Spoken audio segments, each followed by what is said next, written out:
ओम नमो भगवते वासुदेवाय। आप सभी का हमारे YouTube चैनल पर हार्दिक स्वागत है। आज बृहस्पतिवार के दिन आइए सुने बृहस्पतिवार व्रत की पौराणिक कथा, विष्णु चालीसा पाठ और आरती।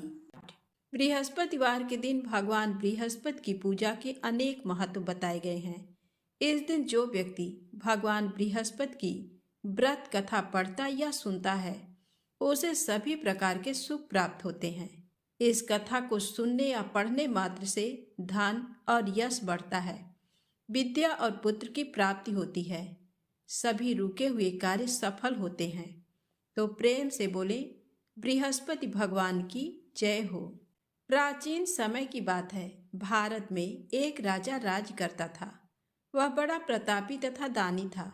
वह नित्य प्रति मंदिर में भगवत दर्शन करने जाता था। वह ब्राह्मण और गुरु की सेवा किया करता था। उसके द्वार कोई भी याचक निराश होकर नहीं लौटता था। वह प्रत्येक गुरुवार को व्रत रखता एवं पूजन करता था, गरीबों की सहायता करता था। परंतु ये सब बातें उसकी रानी को अच्छी नहीं लगती थी। वह न व्रत करती और न किसी को एक भी पैसा दान में देती थी। वह राजा से भी ऐसा करने को मना किया करती थी। एक समय की बात है, राजा शिकार खेलने वन को चले गए। घर पर रानी और दासी थी। उस समय गुरु बृहस्पति साधु का रूप धारण कर राजा के दरवाजे पर भिक्षा मांगने आए। साधु ने रानी से भिक्षा मांगी तो वह कहने लगी, हे साधु महाराज, मैं इस दान और पुण्य से तंग आ गई हूँ। इस कार्य के लिए तो मेरे पतिदेव ही बहुत हैं। अब आप ऐसी कृपा करें कि सारा धन नष्ट हो जाए तथा मैं आराम से रह सकूं।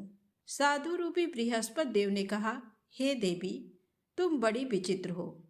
संतान और धन से कोई दुखी नहीं होता, इसको सभी चाहते हैं। पापी भी पुत्र और धन की इच्छा करता है।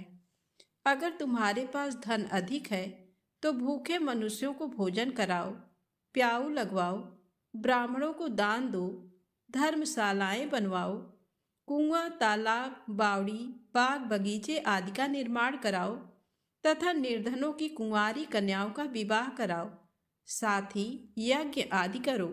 इस प्रकार के कर्मों से आपके कुल का और आपका नाम परलोक में भी सार्थक होगा एवं तुम्हें भी स्वर्ग की प्राप्ति होगी। परंतु रानी साधु की इन बातों से खुश नहीं हुई। उसने कहा, हे साधु महाराज, मुझे ऐसे धन की आवश्यकता नहीं जिसको मैं अन्य लोगों को दान देती फिरूं तथा जिसको रखने और संभालने में ही मेरा सारा समय नष्ट हो जाए। साधु ने कहा, हे देवी, यदि तुम्हारी ऐसी ही इच्छा है तो जैसा मैं तुम्हें बताता हूँ तुम वैसा ही करना। बृहस्पतिवार के दिन घर आंगन को गोबर से लीपना, अपने केसों को पीली मिट्टी से धोना, केसों को धोते समय स्नान करना, राजा से कहना वह हजामत करवाए, भोजन में मांस मदिरा खाना, कपड़े धोबी के यहाँ धुलने देना। इस प्रकार 7 बृहस्पतिवार करने से तुम्हारा सारा धन नष्ट हो जाएगा। ये कहकर साधु महाराज रूपी बृहस्पति देव अंतर ध्यान हो गए। रानी ने साधु के कहने के अनुसार 7 बृहस्पतिवार तक वैसा ही करने का विचार किया। साधु के बताए अनुसार कार्य करते हुए केवल 3 बृहस्पतिवार ही बीते थे कि उसकी समस्त धन संपत्ति नष्ट हो गई। भोजन के लिए दोनों समय परिवार तरसने लगा तथा सांसारिक भोगों से दुखी रहने लगा। तब राजा रानी से कहने लगा कि हे रानी, तुम यहाँ पर रहो, मैं दूसरे देश को जाता हूँ, क्योंकि यहाँ पर मुझे सभी मनुष्य जानते हैं, इसलिए मैं यहाँ पर कोई काम नहीं कर सकता। मैं अब परदेश जा रहा हूँ, वहाँ कोई काम धंधा करूँगा, शायद हमारे भाग्य बदल जाए। ऐसा कहकर राजा परदेश चला गया। वह वहाँ जंगल से लकड़ी काट कर लाता और शहर में बेचता। इस तरह जीवन व्यतीत करने लगा। इधर राजा के बिना रानी और दासी दुखी रहने लगी। किसी दिन भोजन मिलता और किसी दिन जल पीकर ही रह जाती। एक बार जब रानी और दासी को 7 दिन तक बिना भोजन के रहना पड़ा तो रानी ने अपनी दासी से कहा, हे दासी, पास ही के नगर में मेरी बहन रहती है। वह बड़ी धनवान है। तू उसके पास जा और कुछ ले आ, ताकि थोड़ी बहुत गुजर बसर हो जाए। दासी रानी की बहन के पास गई। उस दिन गुरुवार था और रानी की बहन उस समय बृहस्पतिवार व्रत की कथा सुन रही थी। दासी ने रानी की बहन को अपनी रानी का संदेश दिया, लेकिन रानी की बड़ी बहन ने कोई उत्तर नहीं दिया। जब दासी को रानी की बहन से कोई उत्तर नहीं मिला तो वह बहुत दुखी हुई और उसे क्रोध भी आया। दासी ने वापस आकर रानी को सारी बात बता दी। सुनकर रानी ने अपने भाग्य को कोसा। उधर रानी की बहन ने सोचा कि मेरी बहन की दासी आई थी, परंतु मैं उससे नहीं बोली, इससे वह बहुत दुखी हुई होगी। कथा सुनकर और पूजन समाप्त करके वह अपनी बहन के घर आई और कहने लगी, हे बहन, मैं बृहस्पतिवार का व्रत कर रही थी। तुम्हारी दासी मेरे घर आई थी, परंतु जब तक कथा होती है तब तक ना तो उठते हैं और ना ही बोलते हैं, इसलिए मैं नहीं बोली। कहो दासी क्यों गई थी? रानी बोली, बहन, तुमसे क्या छिपाऊं? हमारे घर में खाने तक को अनाज नहीं था। ऐसा कहते कहते रानी की आंखें भर आईं। उसने दासी समेत पिछले 7 दिनों से भूखे रहने तक की बात अपनी बहन को विस्तार पूर्वक सुना दी। रानी की बहन बोली, देखो बहन, भगवान बृहस्पति देव सबकी मनोकामना को पूर्ण करते हैं। देखो, शायद तुम्हारे घर में अनाज रखा हो। पहले तो रानी को विश्वास नहीं हुआ, पर बहन के आग्रह करने पर उसने अपनी दासी को अंदर भेजा तो उसे सचमुच अनाज से भरा एक घड़ा मिल गया। ये देखकर दासी को बड़ी हैरानी हुई। दासी रानी से कहने लगी, हे रानी, जब हमको भोजन नहीं मिलता तो हम व्रत ही तो करते हैं, इसलिए क्यों न इनसे व्रत और कथा की विधि पूछ ली जाए, ताकि हम भी व्रत कर सकें। तब रानी ने अपनी बहन से बृहस्पतिवार व्रत के बारे में पूछा।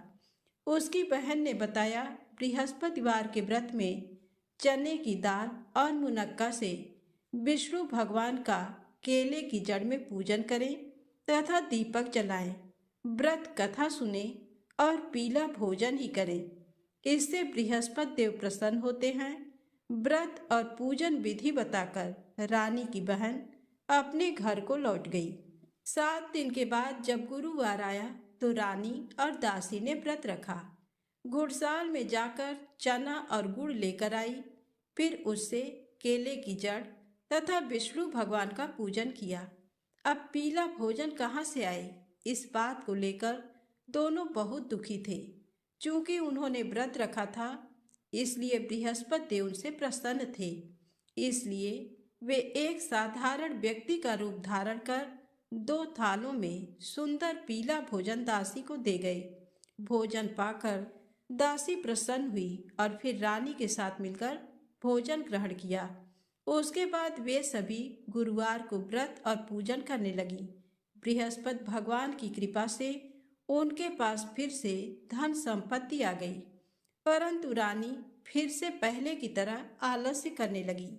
तब दासी बोली, देखो रानी, तुम पहले भी इस प्रकार आलस्य करती थी। तुम्हें धन रखने में कष्ट होता था, इस कारण सभी धन नष्ट हो गया, और अब जब भगवान बृहस्पति की कृपा से धन मिला है तो तुम्हें फिर से आलस्य होता है। रानी को समझाते हुए दासी कहती है कि बड़ी मुसीबतों के बाद हमने ये धन पाया है, इसलिए हमें दान पुण्य करना चाहिए, भूखे मनुष्यों को भोजन कराना चाहिए और धन को शुभ कार्यों में खर्च करना चाहिए, जिससे तुम्हारे कुल का यश बढ़ेगा, स्वर्ग की प्राप्ति होगी और पितृ प्रसन्न होंगे। दासी की बात मानकर रानी अपना धन शुभ कार्यों में खर्च करने लगी, जिससे पूरे नगर में उसका यश फैलने लगा। एक दिन रानी और दासी दोनों आपस में विचार करने लगी कि न जाने राजा किस दशा में होंगे। उनकी कोई खोज खबर भी नहीं है। उन्होंने श्रद्धा पूर्वक गुरु बृहस्पति भगवान से प्रार्थना की कि राजा जहाँ कहीं भी हो शीघ्र वापस आ जाएं। उधर राजा परदेश में बहुत दुखी रहने लगा। वह प्रतिदिन जंगल से लकड़ी बीनकर लाता और उसे शहर में बेचकर अपने दुखी जीवन को बड़ी कठिनता से व्यतीत करता था। एक दिन दुखी हो अपनी पुरानी बातों को याद करके वह रोने लगा और उदास हो गया। उसी समय राजा के पास बृहस्पति देव साधु के वेश में आकर बोले, हे लकड़हारे, तुम इस सुनसान जंगल में किस चिंता में बैठे हो? मुझे बतलाओ। ये सुन राजा के नेत्रों में जल भर आया। साधु की वंदना कर राजा ने अपनी संपूर्ण कहानी सुना दी। महात्मा दयालु होते हैं। वे राजा से बोले, हे राजा, तुम्हारी पत्नी ने बृहस्पति देव के प्रति अपराध किया था, जिसके कारण तुम्हारी ये दशा हुई।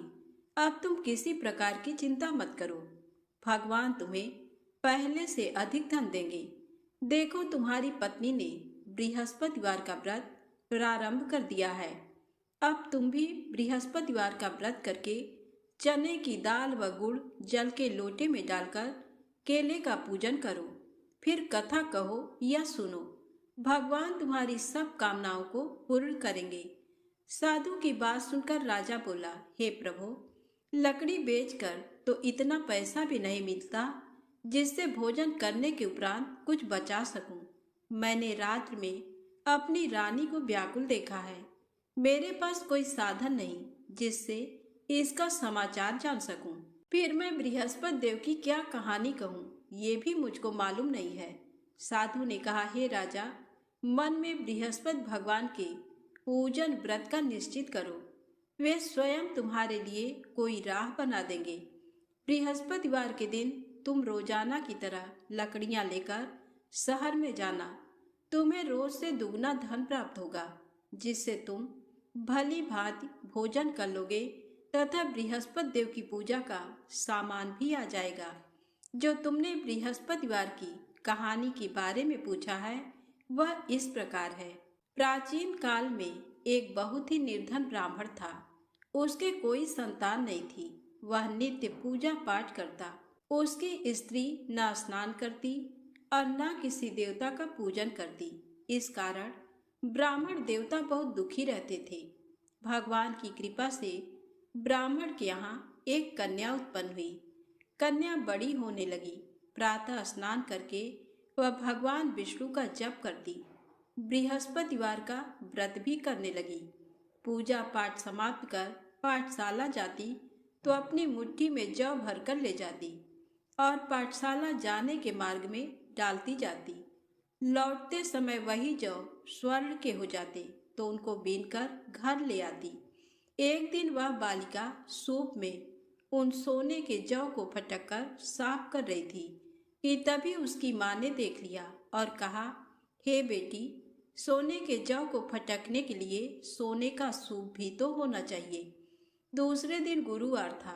कन्या ने व्रत रखा और बृहस्पति देव से सोने का सूप देने की प्रार्थना की। बृहस्पति देव ने उसकी प्रार्थना स्वीकार कर ली। रोजाना की तरह वह कन्या जौ फैलाती हुई पाठशाला चली गई।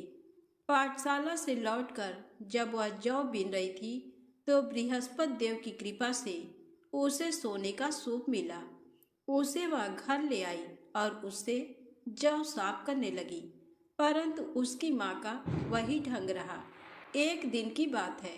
कन्या सोने के सूप में जब जौ साफ कर रही थी उस समय उस नगर का राजकुमार वहां से निकला। कन्या के रूप को देखकर वह उस पर मोहित हो गया। राजमहल आकर वह भोजन तथा जल त्याग कर उदास होकर लेट गया।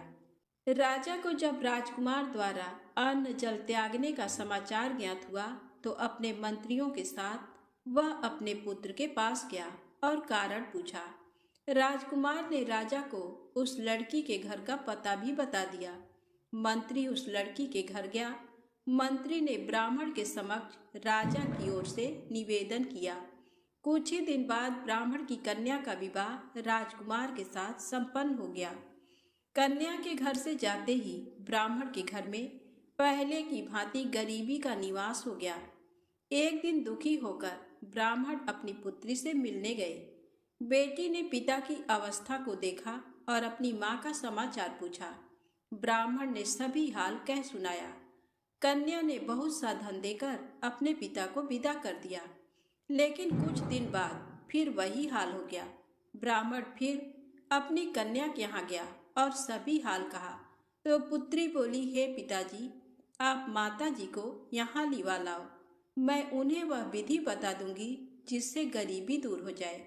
ब्राह्मण देवता अपनी स्त्री को साथ लेकर अपनी पुत्री के पास राजमहल पहुँचे तो पुत्री अपनी माँ को समझाने लगी, हे माँ, तुम प्रातःकाल स्नान आदि करके विष्णु भगवान का पूजन करो तो सब दरिद्रता दूर हो जाएगी। परंतु उसकी माँ ने उसकी एक भी बात नहीं मानी। वह प्रातःकाल उठकर अपनी पुत्री के बच्चों का बचा जूठन खा लेती थी। एक दिन उसकी पुत्री को बहुत गुस्सा आया। उसने अपनी माँ को एक कोठरी में बंद कर दिया। प्रातःकाल उसने स्नान आदि करा के पूजा पाठ करवाया तो उसकी माँ की बुद्धि ठीक हो गई। इसके बाद वह नियम से पूजा पाठ करने और प्रत्येक बृहस्पतिवार को व्रत रखने लगी। इस व्रत के प्रभाव से मृत्यु के बाद वह स्वर्ग को गई। वह ब्राह्मण भी सुखपूर्वक इस लोक का सुख भोगकर स्वर्ग को प्राप्त हुआ। इस तरह कहानी कहकर साधु देवता वहां से अंतर ध्यान हो गए। धीरे धीरे समय व्यतीत होने पर फिर बृहस्पतिवार का दिन आया। राजा जंगल से लकड़ी काटकर शहर में बेचने गया। उसे उस दिन और दिनों से अधिक धन मिला। राजा ने चना गुड़ आदि लाकर बृहस्पतिवार का व्रत किया। उस दिन से उसके सभी क्लेश दूर हुए। परंतु जब अगले गुरुवार का दिन आया तो वह बृहस्पतिवार का व्रत करना भूल गया। इस कारण बृहस्पति भगवान नाराज हो गए। उस दिन उस नगर के राजा ने विशाल यज्ञ का आयोजन किया तथा शहर में ये घोषणा करा दी कि कोई भी मनुष्य अपने घर में भोजन न बनावे, न आग जलावे। समस्त जनता मेरे यहाँ भोजन करने आवे।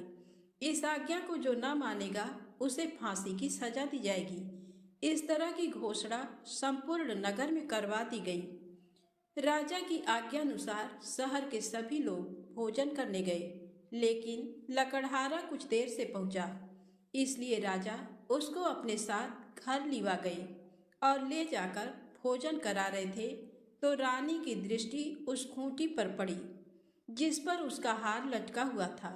वह वहां पर दिखाई नहीं दिया। रानी ने निश्चय किया कि मेरा हार इस मनुष्य ने चुरा लिया है। उसी समय सिपाहियों को बुलाकर उसको कारागार में डलवा दिया। जब लकड़हारा कारागार में पड़ गया और बहुत दुखी होकर विचार करने लगा कि न जाने कौन से पूर्व जन्म के कर्म से मुझे ये दुख प्राप्त हुआ, और उसी साधु को याद करने लगा जो कि जंगल में मिला था। उसी समय तत्काल बृहस्पति देव साधु के रूप में प्रकट हुए और उसकी दशा को देखकर कहने लगे, अरे मूर्ख, तूने बृहस्पति देव की कथा नहीं करी, इस कारण तुझे दुख प्राप्त हुआ है। अब चिंता मत कर। बृहस्पतिवार के दिन कारागार के दरवाजे पर 4 पैसे पड़े मिलेंगे। उनसे तू बृहस्पति देव की पूजा करना, तेरे सभी कष्ट दूर हो जाएंगे। बृहस्पति के दिन उसे 4 पैसे मिले। लकड़हारे ने कथा कही।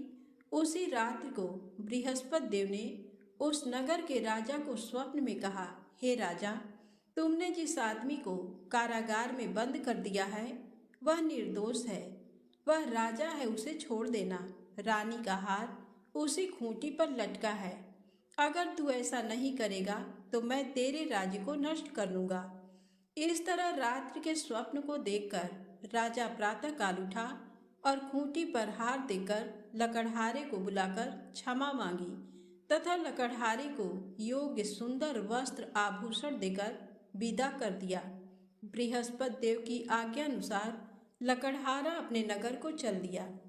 राजा जब अपने नगर के निकट पहुंचा तो उसे बड़ा आश्चर्य हुआ। नगर में पहले से अधिक बाग, तालाब, कुएं तथा बहुत सी धर्मशाला, मंदिर आदि बन गए हैं। राजा ने पूछा, ये किसका बाग और धर्मशाला है? तब नगर के सब लोग कहने लगे, ये सब रानी और बांदी के हैं। तो राजा को आश्चर्य हुआ और गुस्सा भी आया।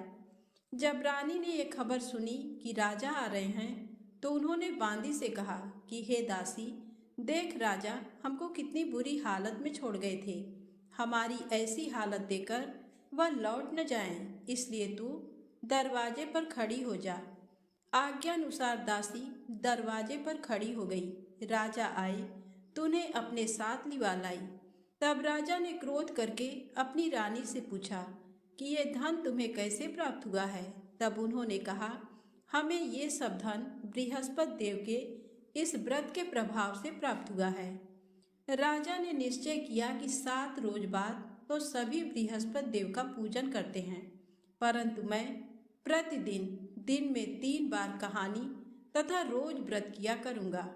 अब हर समय राजा के दुपट्टे में चने की दाल बंधी रहती तथा दिन में 3 बार कहानी कहता। एक रोज राजा ने विचार किया कि चलो अपनी बहन के यहाँ हो आवें। इस तरह निश्चय कर राजा घोड़े पर सवार हो अपनी बहन के यहाँ को चलने लगा। मार्ग में उसने देखा कि कुछ आदमी एक मुर्दे को लिए जा रहे हैं। उन्हें रोककर राजा कहने लगा, अरे भाइयों, मेरी बृहस्पति देव की कथा सुन लो। वे बोले, लो हमारा तो आदमी मर गया है, इसको अपनी कथा की पड़ी है। परंतु कुछ आदमी बोले, अच्छा कहो, हम तुम्हारी कथा भी सुनेंगे। राजा ने दाल निकाली और जब कथा आधी हुई थी कि मुर्दा हिलने लग गया, और जब कथा समाप्त हो गई तो राम राम करके मनु से उठकर खड़ा हो गया। आगे मार्ग में उसे एक किसान खेत में हल चलाता मिला। राजा ने उसे देखा और उससे बोले, अरे भैया, तुम मेरी बृहस्पतिवार की कथा सुन लो। किसान बोला, जब तक मैं तेरी कथा सुनूंगा तब तक 4 हरैया जोत लूंगा। जाए अपनी कथा किसी और को सुनाना। इस तरह राजा आगे चलने लगा। राजा के हटते ही बैल पछाड़ खाकर गिर गए तथा किसान के पेट में बड़ी जोर का दर्द होने लगा। उस समय उसकी माँ रोटी लेकर आई। उसने जब ये देखा तो अपने पुत्र से सब हाल पूछा और बेटे ने सभी हाल कह दिया। तो बुढ़िया दौड़ी दौड़ी उस घुड़सवार के पास गई और उससे बोली कि मैं तेरी कथा सुनूंगी, तू अपनी कथा मेरे खेत पर चलकर ही कहना। राजा ने बुढ़िया के खेत पर जाकर कथा कही, जिसके सुनते ही वह बैल उठ खड़े हुए तथा किसान के पेट का दर्द भी बंद हो गया। राजा अपनी बहन के घर पहुंचा। बहन ने भाई की खूब मेहमानी की। दूसरे रोज प्रातःकाल राजा जगा तो वह देखने लगा कि सब लोग भोजन कर रहे हैं। राजा ने अपनी बहन से कहा, ऐसा कोई मनुष्य है जिसने भोजन नहीं किया हो, मेरी बृहस्पतिवार की कथा सुन ले। बहन बोली, हे भैया, ये देश ऐसा ही है कि पहले यहाँ लोग भोजन करते हैं, बाद में अन्य काम करते हैं। अगर कोई पड़ोस में हो तो देख आऊं। वह ऐसा कहकर देखने चली गई, परंतु उसे कोई ऐसा व्यक्ति नहीं मिला जिसने भोजन न किया हो। अतः वह एक कुम्हार के घर गई जिसका लड़का बीमार था। उसे मालूम हुआ कि उनके यहाँ 3 रोज से किसी ने भोजन नहीं किया है। रानी ने अपने भाई की कथा सुनने के लिए कुम्हार से कहा। वह तैयार हो गया। राजा ने जाकर बृहस्पतिवार की कथा कही, जिसको सुनकर उसका लड़का ठीक हो गया। अब तो राजा की प्रशंसा होने लगी। एक रोज राजा ने अपनी बहन से कहा कि हे बहन, हम अपने घर को जाएंगे, तुम भी तैयार हो जाओ। राजा की बहन ने अपनी सास से कहा। सास ने कहा, हाँ चली जा, परंतु अपने लड़कों को मत ले जाना, क्योंकि तेरे भाई के कोई औलाद नहीं है। बहन ने अपने भैया से कहा, हे भैया, मैं तो चलूंगी, पर कोई बालक नहीं जाएगा।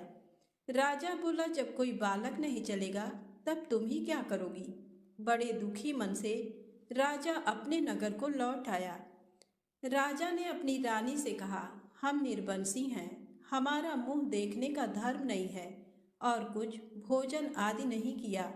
रानी बोली, हे प्रभु, बृहस्पति देव ने हमें सब कुछ दिया है, वह हमें औलाद अवश्य देंगे।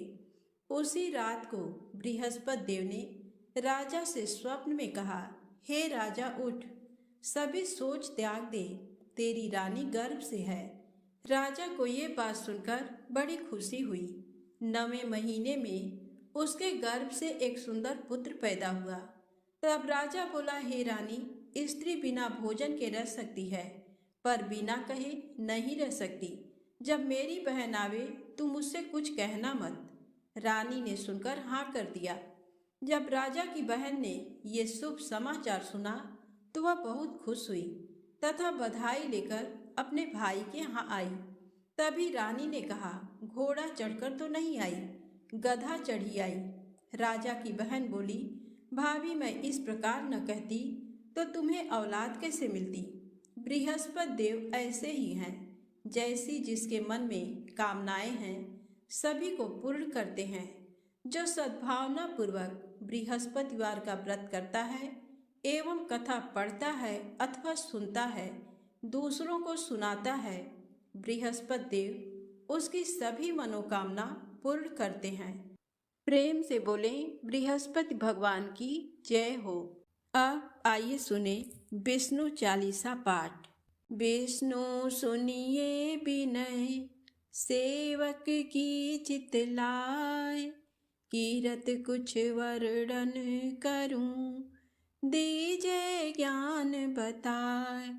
नमो विष्णु भगवान खरारी, कष्ट न सामन अखिल बिहारी। प्रबल जगत में शक्ति तुम्हारी, त्रिभुवन फैल रही उजियारी। सुंदर रूप मनोहर सूरत, सरल स्वभाव मोहनी मूरत। तन पर पीतांबर अति सोहत, बैजंती माला मन मोहत। शंख चक्र कर गदा बिराजे, देखत दैत्य असुर दल भाजे। सत्य धर्म मद लोभ न गाजे, काम क्रोध मद लोभ न छाजे। संत भक्त सज्जन मन रंजन, धनुजय असुर दुष्टन दल गंजन। सुख उपजाय कष्ट सब भंजन, दोष मिटाय करत जन सज्जन। पाप काट भव सिंधु उतारण, कष्ट नाश कर भक्त उबारण। करत अनेक रूप प्रभु धारण, केवल आप भक्ति के कारण। धरणी धेनु बन तुम ही पुकारा, तब तुम रूप राम का धारा। भार उतार असुर दल मारा, रावण आदिक को संहारा। आप वराह रूप बनाया, हिरण्याक्ष को मार गिराया। धर्मत्स्य तन सिंधु बनाया, 14 रत्नन को निकलाया। अमिलख असुरन द्वंद मचाया, रूप मोहनी आप दिखाया। देवन को अमृत पान कराया, असुरन को छवि से बहलाया। कुर्म रूप धर सिंधु मझाया, मंदराचल गिरि तुरत उठाया। शंकर का तुम फंद छुड़ाया, भस्मासुर को रूप दिखाया। वेदन को जब असुर डुबाया, कर प्रबंध उन्हें ढूढ़वाया।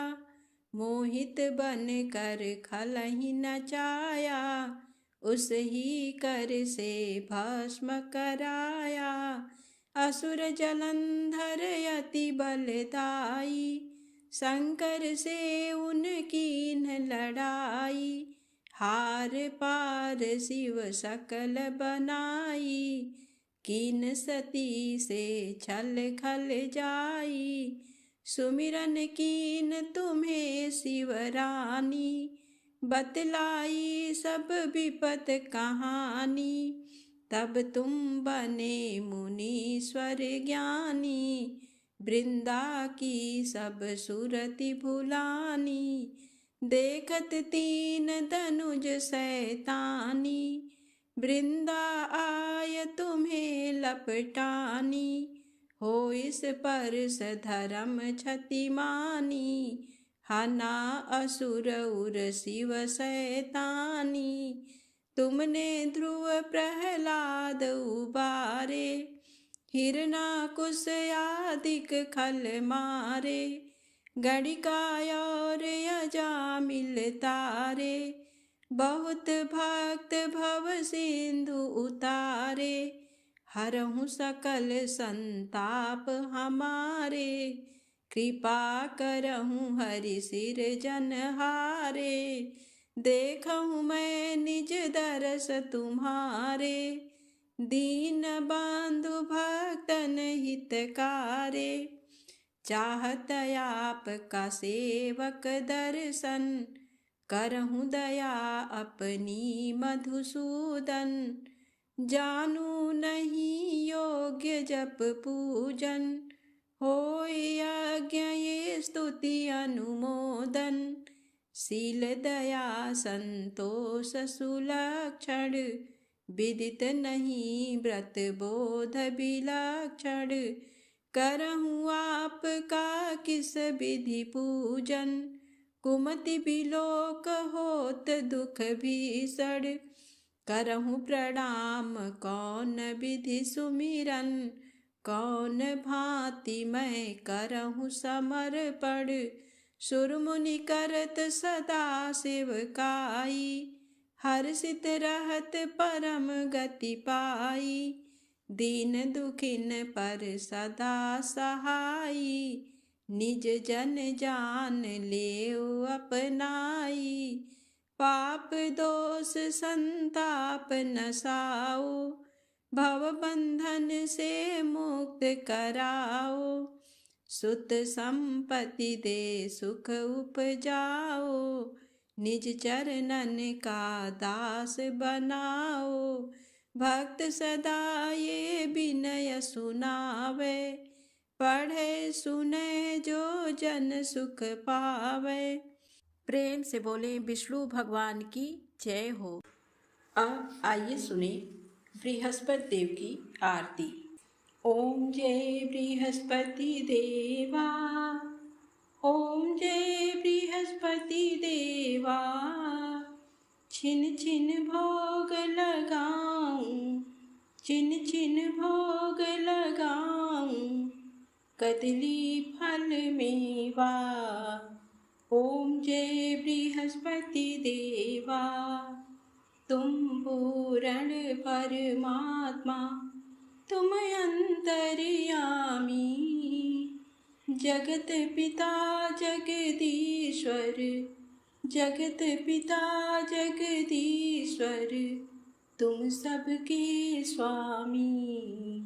ओम जय बृहस्पति देवा, चरणामृत निज निर्मल, सब पातक हरता।